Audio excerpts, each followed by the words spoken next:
তো তোমরা আমার ব্লগ দেখতে ভালোবাসছো, তো আজকেও তোমাদের জন্য একটা ব্লগ নিয়ে চলে এসেছি আমি। তো চলো, আজকে যেহেতু 23শে জানুয়ারি, তাই আমার স্কুলটা যে কম ছিল, তো চলো যে সারাদিন কি কি করি না করি সমস্তটা তোমাদের সাথে শেয়ার করবো, সাথে থাকো, ঠিক আছে? চলো দেখো। তো এই দেখো সাইকেল চালিয়ে চালিয়ে বাজারে যাচ্ছি, ঠিক আছে? তো আর বেশি কথা বলবো না, কারণ রাস্তাটার অবস্থাটা খুব একটা ভালো নেই। চলো তোমাদের রাস্তাটার অবস্থা দেখাচ্ছি। আসলে কী বলো তো, জলের লাইন হচ্ছে তো ওই জন্য। দেখো রাস্তা পুরো মানে আর কি, এই যে খোঁড়া খোঁড়া আছে। তো চলো যাচ্ছি বাজারে, বাজারে গিয়ে কথা হবে তোমাদের সাথে, ঠিক আছে? দেখতেই পাচ্ছ ভিড় প্রচুর। সাইকেলে গ্যারেজে সাইকেল রেখে দিয়েছি, এবার দেখবো কি কি নেওয়া যায়। চলো দেখতে থাকো। না কপি তো ভালো, আমি তো বলছি কপি ভালো। 30-এ বেচলাম আমি, দেখো 10 টাকা না, দুটো নাই 20 টাকা। ধর তুমি বেশি দাম বলছো জানো। এ দেখো মাঠের বাজার। ও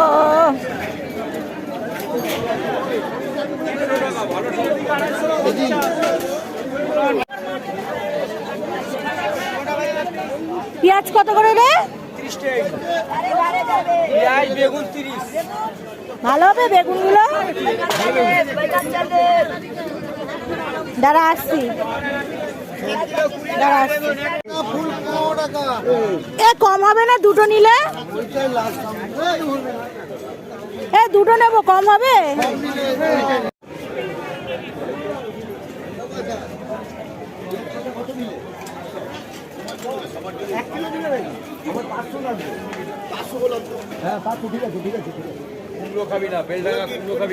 মটরশুঁটি কত করে? মটরশুঁটি 40। লুজ বেসন দেবেন, আর ইয়ে দেবেন লঙ্কার গুঁড়ো দেবেন, আর বড়ির প্যাকেট দেবেন একটা, ছোট বড়ির প্যাকেট। 250 কত দাম? ওটাই দিন। কি গো মটরশুঁটি কত করে দাম রেখেছো? কেন, এটা কি খারাপ আছে নাকি? তাহলে ওটার দাম কম রেখেছো।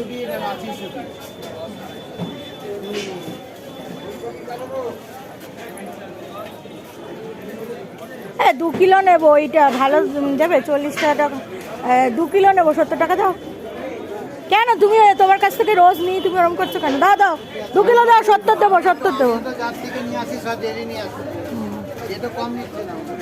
দাও না, দাও দাও দাও। না না, একটা ইয়ে পাতিলেবু দিয়ে দেবো জানো, আর একটু গাজর দিয়ে দাও, ব্যাস। কত? দেখো বাজার এনেছে, এই যে শীষ পালং, এই যে এটা লাল শাক, এই যে বড়ি, এই যে এখানে শুকনো আইটেমগুলো আছে, মানে কি বলো তো মুদিখানার টুকটাক জিনিসপত্রগুলো আছে। এখানে ভেজিস আছে, ওখানে ননভেজ আইটেম রয়েছে, এখানে ফুলকপি, বাঁধাকপি, ওখানে ওই শুকনো খাবার টাবার যেগুলো বলছিলাম।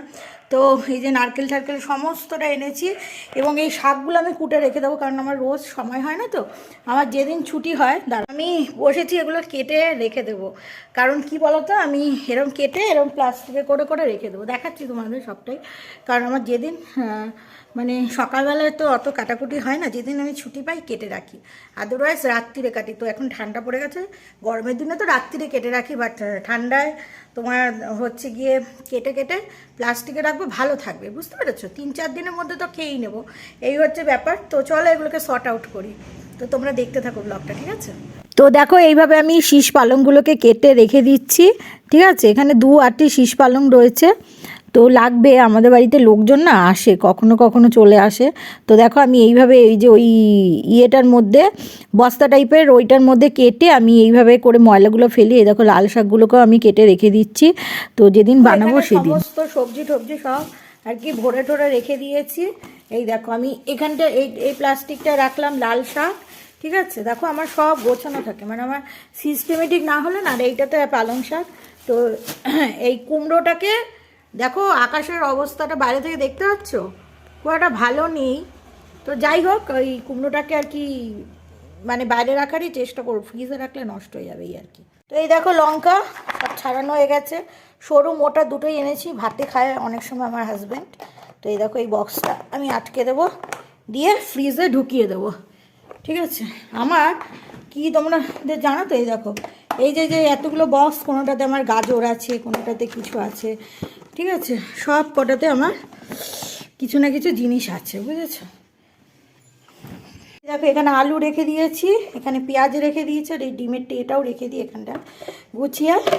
এ দেখো আলু ফাইলার দিয়ে আমি ছাড়াই আর কি, যখন আর কি ছাড়ানোর দরকার এগুলো গুছিয়ে রেখে দিই, তাহলে সব আমার সিস্টেমেটিক থাকে, বুঝতে পেরেছো তো। তো দেখো এখানে পিৎজা সব টপিং আমি কেটে রেখে দিয়েছি, ঠিক আছে। কীভাবে কি বানাবো সেটা দেখাবো। আর এই দেখো এই যে বড়ি, মটর ডালের বড়ি এনেছি, ঠিক আছে, ছোট ছোট বড়ি। তো এটা ঢেলে রাখলাম, এই দেখো এটাতে ঢেলে রাখলাম গিয়ে কর্নফ্লাওয়ার, যাতে কাজের সময় আমার খুঁজতে খুব সুবিধা হয়, ঠিক আছে।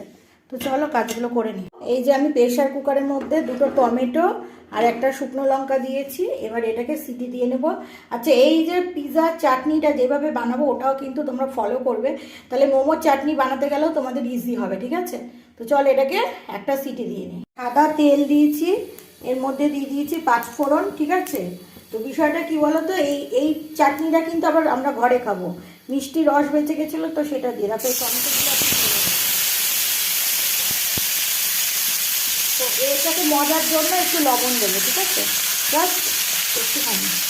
তারপরে টমেটোটাকে সফট করে নেবো। আমি কাঁচা আমের আমসত্ত্বটা বানিয়েছিলাম, এটা কিন্তু কাঁচা আমের, ঠিক আছে। তো যেরকমটা সেরকমটাই, খাওয়াও হয়নি, আমারও খাওয়া হয় না যেহেতু বাড়িতে থাকি না। এখানে দেখো এটা হচ্ছে ড্রাই খেজুর, একটু ভিজিয়ে রেখেছিলাম, এই দেখো এই বাটিটাতে। তো ড্রাই খেজুর এটা, কারণ আমরা তো ড্রাই খেজুর খাই, তো আর কি কেনা হয়নি, মানে এমনি ড্রাই খেজুরই খাওয়া ভালো, জানো তো। আর আমাদের এই চাটনি দাঁড়া অনেক মাস বাদে চাটনি বানাচ্ছে, অনেক মাস বাদে, প্রায় 7-8 মাস তো হবে। তো চলো চাটনিটা কীভাবে বানায় দেখাই। দেখো এই ছাঁকনি দিয়ে মিষ্টি রসটাকে ছেঁকে নেবো, ঠিক আছে। এটা হচ্ছে নলেন গুড়ের রসগোল্লার রস, ফেলবো না, তো ছেঁকে নিলাম। এ দেখো ছানাগুলো উঠে গেল, এর মধ্যে একটু চিনি দিলাম। তো এবার এটা পাতলা হবে, এবং এই মুহূর্তে আমি সমস্ত মশলাগুলো দিয়ে দেবো, যেরকম দেবো ধরো এই যে একটু জলজিরা দেবো আর আমসত্ত্ব দেবো, ঠিক আছে। এটা ফুটছে, আর এই সময় না একটু লঙ্কার গুঁড়ো দেবো, যাতে ব্যালেন্সটা ঠিকঠাক করে হয়, মানে ঝাল ঝাল মিষ্টি মিষ্টি টক টক, বুঝতে পেরেছো। ওই জলজিরা দেওয়ার কারণটা একটু মানে খাট্টা খাট্টা হয়, এই আর কি, খাট্টা মিঠা তীখা, ঠিক আছে। তো আমার চাটনি রেডি, ঠিক আছে। এবার কি করব সেটাও দেখো। আমার তৈরি, উপর দিকটা আমার হোমমেড ভাজা মশলা দিয়ে দিলাম, ঠিক আছে। এই হচ্ছে চাটনির ফাইনাল লুক। টমেটোটা মানে মিক্সিতে যেহেতু পেস্ট করবো, হাতে সময় কম, এই যে বাটির মধ্যে জল দিয়ে ভিজিয়ে নিলাম, যাতে মানে গরম মিক্সিতে দিলে নষ্ট হয়ে যাবে সেই জন্য। আর এই দেখো এই শুকনো লঙ্কার বীজগুলো কিন্তু ফেলে দিলাম, ঠিক আছে। এই যে বীজগুলোকে ফেলে দেবো, বীজগুলো দিয়ে পেশা যাবে না। তো এবার এই টমেটোটা, এই যে স্কিনটা টমেটো ছাড়িয়ে দিলাম, ঠিক আছে। তো এই টমেটোটা আর শুকনো লঙ্কাটা আমি মিক্সিতে বেটে নিই পিৎজা সস বানানোর জন্য, ওকে। আবার ফ্রাই প্যানে তেল দিয়ে দিয়েছি, আর জাস্ট অল্প কটা রসুনের কুচি দেবো, দেখতে পাচ্ছ রসুনের কুচিগুলো, এই যে, ঠিক আছে। তো দেখো ছুটির দিন একটু রান্নাবান্না বেশি থাকে, ঠিক আছে। এই রসুনগুলোকে ভাজবো, ঠিক আছে, ভেজে নিই আগে। রসুন মানে হয়ে গেছে, কুক হয়ে গেছে। এবার আমি এই মিক্সির পেস্টটা আমি এর মধ্যে দিয়ে দিই, এর মধ্যে লবণ আর চিনি দেবো ব্যালেন্স করার জন্য। এবার এটাকে ইন্টারেস্টিং বানানোর জন্য এই দেখো এর মধ্যে কালো সয়া সস দিয়ে দেবো, ঠিক আছে। সয়া সস দিলাম, আর এই যে ব্ল্যাক পেপার একটু বেশি করে দিতে হবে, যাতে একটু ঝাল ঝাল হয়, কারণ পিৎজার সস তোমরা জানো সবাই খুব ঝাল ঝাল হয়। আর একটু শীতকাল, একটু ইন্টারেস্টিং বানানোর জন্য ধনে পাতা দিয়ে দেবো, ঠিক আছে। আচ্ছা, ধনে পাতা দিয়ে দিলাম। আমার সসটা অলমোস্ট রেডি। তো এটাকে ঠিকঠাক বারকরার রাখার জন্য তোমরা এই পিৎজা সসটাকে বা মোমোর চাটনিটাকে অনেক দিন খেতে পারবে, যার জন্য তোমরা এর মধ্যে একটু ভিনিগার দিয়ে দেবে। এই যে ভিনিগারটা দিয়ে দিলে এতে নষ্ট হবে না, 1 সপ্তাহ ভালো থাকবে। এটা সিঙ্গারার চাটনি হিসেবেও খেতে পারবে। তো দেখো সসটা আমার রেডি, ঠিক আছে। এগুলো কেটে নিলাম। এখন দেখো কত সুন্দর আধুনিক পদ্ধতি, চিজ এরকম ছোটো ছোটো করে থাকে কিউব কিউব করে, বাস। আগে মানে ক্র্যাশ করার আমি ভেবেছিলাম যে এই চিজ গ্রেটারটা দিয়ে গ্রেট করবো, বাট সেটা দরকার পড়লো না। এই যে এটা দিয়েই এরকম কাটলেই আর কি ছড়িয়ে যাবে। ফ্রাই প্যানে তেল দিয়ে দিচ্ছি, এক এক করে ক্যাপসিকাম আর পেঁয়াজ ভেজে নেবো শুধু লবণ দিয়ে, ঠিক আছে? তো পিৎজার বেসটা তো আমার তৈরি করাই আছে, চাটনিটাকে দিয়ে ভালো করে মাখিয়ে তারপরে চিকেনটা কি বলো তো, বোনলেস চিকেন যেরকম করে ভ্রুনা করে সেরকম, আমি কিন্তু এখানে কোনো হার্বস ইউজ করিনি। আর ক্যাপসিকাম পেঁয়াজটাকে আমি ভেজে নিয়েছি, সবই ভেজে নিতে হবে, কারণ কেন বলো তো, কাঁচা কাঁচা থেকে যাবে, কারণ এই পিৎজার বেসটা বেশিক্ষণ রাখলে তো আবার পুড়ে যাবে, বুঝতে পেরেছো? কিছুই না, ব্যাস এইভাবে করে আমি সাজাবো। টমেটো দেওয়া যেতে পারে, তোমরা যত খুশি দেবে। এবার এই ফ্রাই প্যানটার মধ্যে আমি পিৎজাটাকে বেক করবো, আগে এই বার্গারটাকে একটু মেল্ট করে নেবো, ঠিক আছে?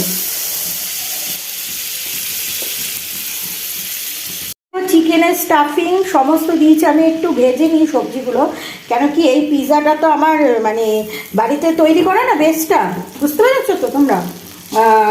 বাড়িতে তৈরি করা থাকলে ক্যাপসিকাম, কারণ এগুলো জলদি জলদি হয়ে যাবে। তো আমি এবার কী করবো দেখো, আমি এটা দিয়ে এবার এই ঢাকনা দিয়ে দেবো, সমস্তটা গলে যাবে, ঠিক আছে? তারপরে আবার আসছি তোমাদের কাছে। দেখো দর্শক বন্ধুরা, আমার পিৎজাটা কত সুন্দর হয়েছে, হ্যাঁ? দোকানের থেকেও একদম নিজেকে নিজে চাপড়াতে ইচ্ছা করছে, তো এত সুন্দর হয়েছে পিৎজাটা। তোমরাও বানিয়ে নাও, বানানোর পরে অবশ্যই আমাকে কমেন্টস করবে। তো চিকেন পিৎজা আমার রেডি, ঠিক আছে? তো এইটা আমরা সন্ধ্যেবেলায় খাবো, ঠিক আছে, চা কফির সাথে। তো সেই সময় আমি অত খাই না পিৎজা আমি বানাই, জাস্ট আমি অত ভালো খাই না। তো এটাই হচ্ছে বিষয়। তো তোমরাও বানিয়ে খাও। বলতে পারবে নারকেলটা কেন ভিজিয়ে রেখেছি? যদি বলতে পারো পুরস্কার আছে। দেখো বটিটা মেজে নিলাম, ঠিক আছে, নোংরা হয়েছিল। তো এই দেখো দর্শকরা, আমি মাছটাকে ধুয়ে আবার লবণ দিয়ে ধোবো, তাহলে মাছের যত আষ্টে গন্ধ আছে সব চলে যাবে। দেখেছো কত আমি পরিষ্কার করে ধুই? আমি প্রচুর পরিষ্কার করে ধুই, অনেকবার করে ধুই, ঠিক আছে? আমার নোংরা একেবারে পছন্দ হয় না। তো ভালো করে এগুলোকে ধুয়ে নেব।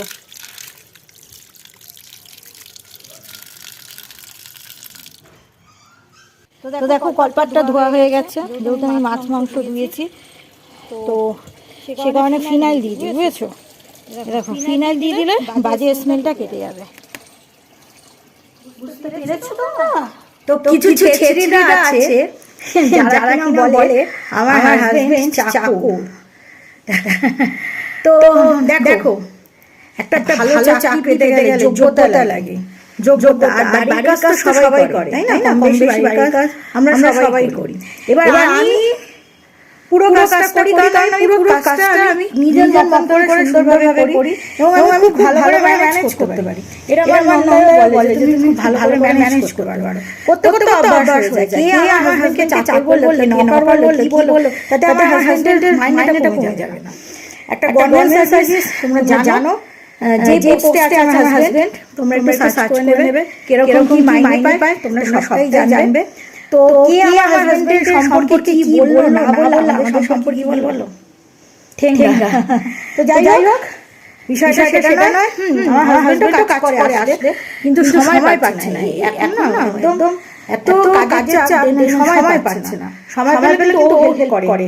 তো এর আগে দেখেছিলাম আমি ঘরের ভেতরে কি কাজ করি, ঘর বাইরে নিয়ে কাজ করলাম, দেখালাম।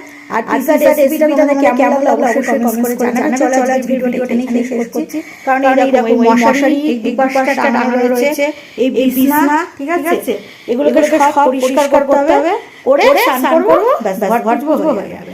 তো বেশি কথা বলে লাভ নেই, প্রায় পৌনে একটা বাজে।